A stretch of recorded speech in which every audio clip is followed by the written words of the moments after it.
Hey guys, Toonzy Empire here, and today I am going to be playing the Stanley Parable beta, not the real demo one, because that one I had troubles recording. So yeah, let's play the beta. I'm going to be playing Obey and Disagree. Okay. I think I'm still loading. Oh, and before I was trying out all the other game modes, because this is a choose your own adventure. So let's get started.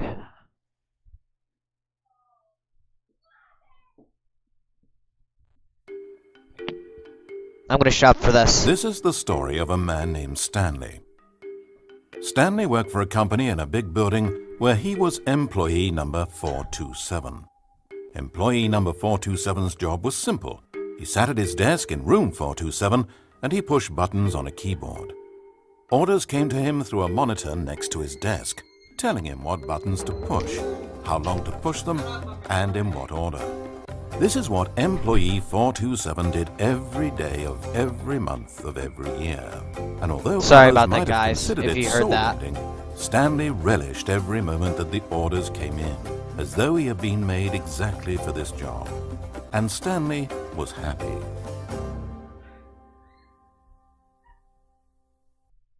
And then one day something very peculiar happened. Something that would forever change Stanley. Something he would never quite forget. He had been at his desk for nearly an hour when he realized that not one single order had arrived on a monitor for him to follow. No one had showed up to give him instructions, call a meeting, or even say hi. Never in all his years at the company had this happened, this complete isolation. Something was very clearly wrong. Shocked, frozen solid, Stanley found himself unable to move for the longest time. But as he came to his wits and regained his senses, he got up from his desk and walked out into the hallway. Okay, guys. I'm just gonna go over this once. There are so many endings to this game. I'm just gonna play the main ones, and I'll probably show off some of the side endings. Stanley decided to go to the staff lounge to check on his co-workers. He never functioned well by himself and constantly needed support and guidance from others, so the thought of total solitude was terrifying to him. Oh, and guys, listen closely. If you disobey the reader, bad stuff happens. If you just don't disobey on once, bad stuff happens. Oh, why'd it go silent? It went silent. Okay, I'm just gonna continue talking while in the corner. Okay, so basically, in this game, it's like a choose your own adventure. What you choose happens. When Stanley came to a set of two open doors, he entered the door on his left. Okay, now watch this. I know this is going to happen. If you choose the opposite of what he says. This was not the correct way to the employee lounge, and Stanley knew it perfectly well. So he turned left at the first open door and walked back in the right direction. And like that, he was back on track. See? But see how mad the narrator was? As Stanley entered the lounge, he was horrified to find not a single person here. He decided he would walk up to see his boss, hoping that he would find an answer there. Thank you. Okay, and yes, you don't control anything. You don't have a free will in this game. Pretty much, the game does it for you. Coming to a staircase, Stanley walked upstairs to his boss's office.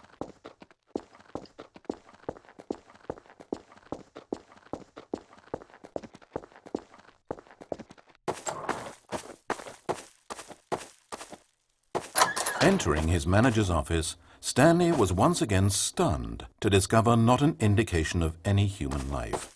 It was at this point that he began to feel dizzy and a little sick, and even thought he might pass out when suddenly he noticed a keypad next to the filing cabinet in the corner of his boss's office. Stanley had never seen this panel before and had no idea what combination of numbers would produce any result. In fact, only Stanley's boss knew this, since the panel withheld access to the boss's greatest, darkest secret, and so he had assigned the keypad a combination that, yet incredibly, By simply pushing random buttons on the keypad, Stanley happened to input the correct code by sheer luck. Amazing. Stanley ventured forth into the newly opened passageway. And yes, guys, I do know my passcode. The passcode because, well, let's just say I played this a little too much. The bowels of the building. Stanley had no idea where he was or what this place held. And just as he began to think he might not discover a thing, he emerged into a long room to find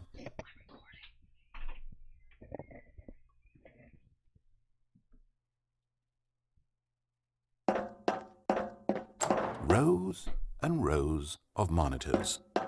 Screens with a number above it. Stanley noticed, however, that these were not random numbers, but the number of employees who worked in the building, his co-workers. Even his own number, 427, had a place on the wall. But why a setup so elaborate, he asked. Was this simple surveillance, or something even more? Something even more. As if in answer to his question, the wall slid open before him, revealing the ultimate truth of the situation. An enormous control panel, Stanley discovered, but not one that controlled simple machinery. Buttons were labeled with emotions. Happy, sad. Levers and knobs controlled actions. Walking, eating, doing work, or watching TV. Every input on this device monitored not the functions of a machine, but of a human being. And the reality began to sink in. Stanley, like so many other people, reduced to images on a monitor, had been under someone's control, always at the mercy of this machine. Could this have been the only reason employee number 427 was content with his boring job? That a machine had altered his emotions to accept it blindly? He began to feel an unbridled rage, and at the peak of his anger, something happened. A spark.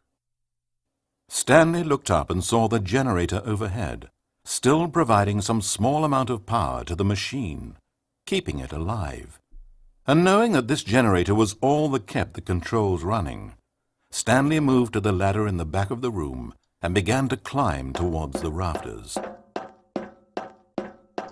Okay, yeah, and here's like the ending, but I'm going to save. I'm gonna save up there once I get up there. I'm going to stop the generator for a good ending, and I'm gonna engage it in the next save.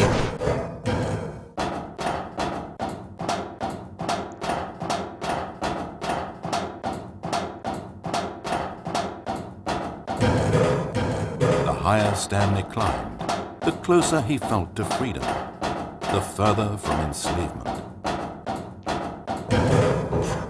Yeah, not much to say now, but to flick that switch.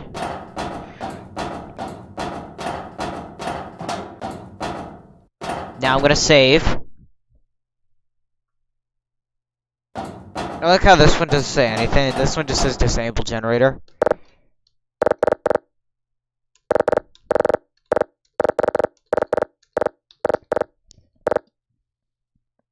Gonna stop it.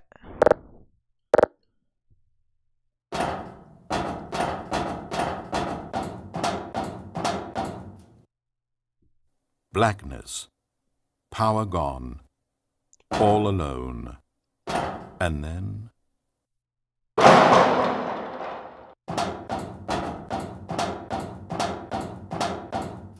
As he stepped through the door into the fresh outside air, a feeling of liberation rushed through Stanley's body. He had seen power, he had seen enslavement, and he had destroyed it. The underling was in control now. He had found his leading role. Stanley never discovered why everyone had gone missing, nor how and when he had come under the machine's control. But it didn't upset him terribly, because he knew that this was how things were meant to happen. All he felt was a delight unlike any he had ever known before. Never again would he follow someone else's orders without question. Never again would anyone tell Stanley where to go, what to do, or how to feel. No more bosses, no more instructions on a screen. Stanley decides for himself now. And he stepped out into the world, and he felt the cool breeze upon his skin. And Stanley was happy.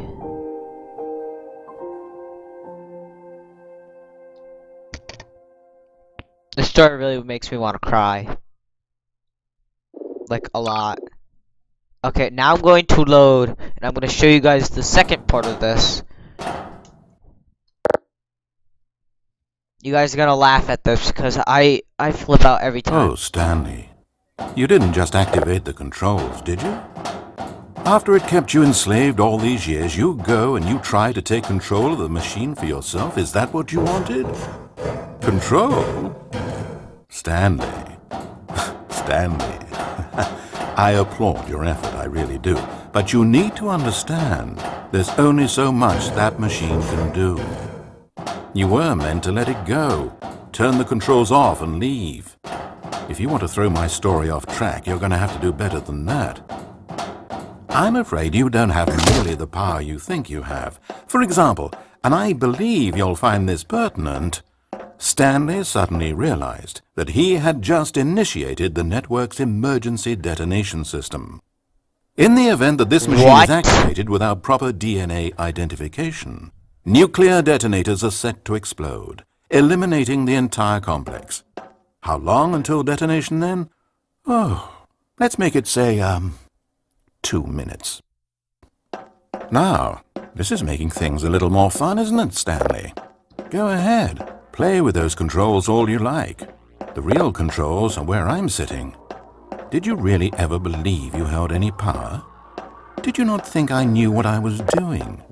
When I erased your co-workers and turned off the machine, I was offering you freedom, an escape.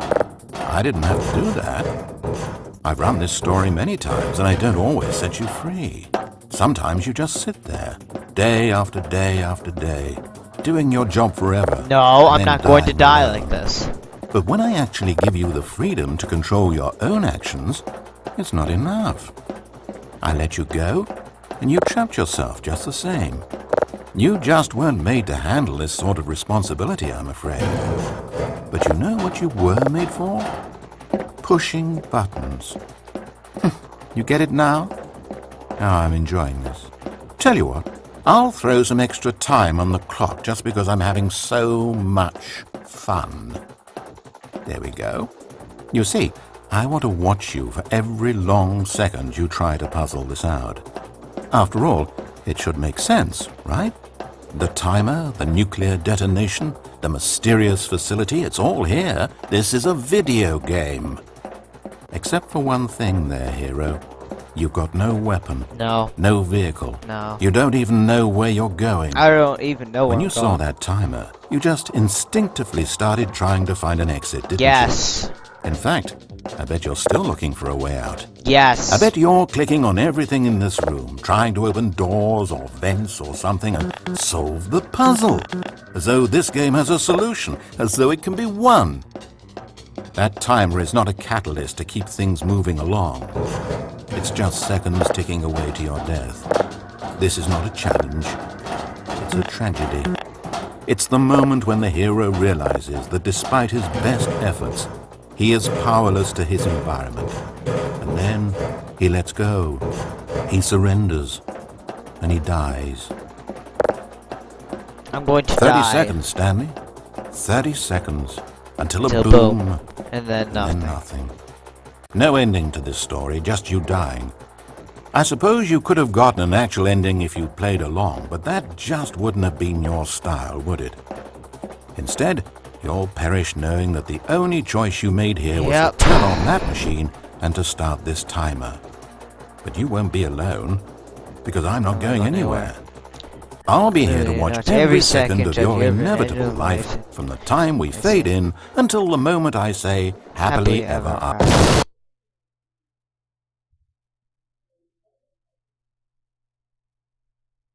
I died.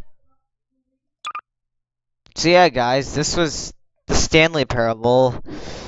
This was the obey video. I will post a link for the disobey video, and I'll see you guys later.